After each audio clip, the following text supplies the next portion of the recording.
ডাকসু নির্বাচনে এক ঝড় তুলেছে ইসলামী ছাত্র শিবির প্যানেল। আর সেই ঝড়ের কেন্দ্রবিন্দুতে আছেন দুই তরুণ মুখ, ফাতেমা তাসনিম ঝুমা এবং সর্বমিত্র চাকমা। ডাকসুতে নিজেদের প্যানেল ঘোষণার পর থেকেই আলোচনার কেন্দ্রে ইসলামী ছাত্র শিবির। পরিস্থিতি এমন যে শিবিরকে ঠেকাতে এখন একজোট হচ্ছে বাকি সব প্যানেল। কারণ শিবির এবার প্রার্থী বাছাইয়ে দেখিয়েছে অভাবনীয় দূরদর্শিতা। তাদের দুই ট্রাম্প কার্ড ফাতেমা তাসনিম জুমা এবং সর্বমিত্র চাকমা, এই দুজনের কারণেই শিবিরের গ্রহণযোগ্যতা শিক্ষার্থীদের মধ্যে বহুগুণে বেড়েছে। সবচেয়ে বড় বিষয়, ঝুমা বা সর্বমিত্র কেউই আগে শিবিরের কর্মী ছিলেন না, বরং প্রয়োজনে তারা শিবিরের ভেতরের সমালোচনাও করে থাকেন। বিশেষ করে সর্বমিত্র চাকমা, তিনি শুধু নামমাত্র প্রার্থী নন, বরং যখনই কোনো অসঙ্গতি দেখেছেন সরাসরি বলেছেন। এমনকি ভিপি প্রার্থী সাদিক কায়েমকেও ছাড় দেননি।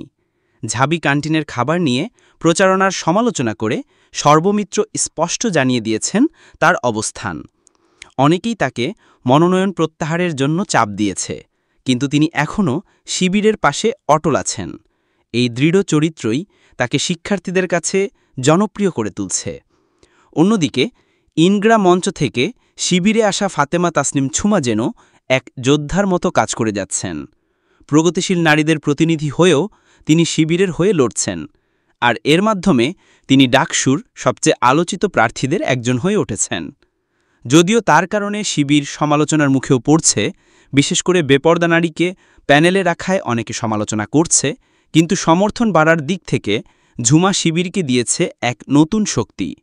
তিনি প্রমাণ করেছেন ভিন্ন মতাদর্শ, ভিন্ন চিন্তাধারা ও নারী শিক্ষার্থীদের প্রতিনিধিত্ব সবকিছুকেই জায়গা দিতে চায় শিবির। ভবিষ্যতে জয় পরাজয় যাই হোক, ফাতেমা তাসনিম ঝুমা আর সর্বমিত্র চাকমার মতো মানুষই হয়ে উঠবে ইসলামী ছাত্র শিবিরের জন্য মূল চালিকা শক্তি। ঝুমা ইতোমধ্যেই ঘোষণা দিয়েছেন দীর্ঘ সময়ের জন্য শিবিরের সাথে কাজ করতে চান তিনি।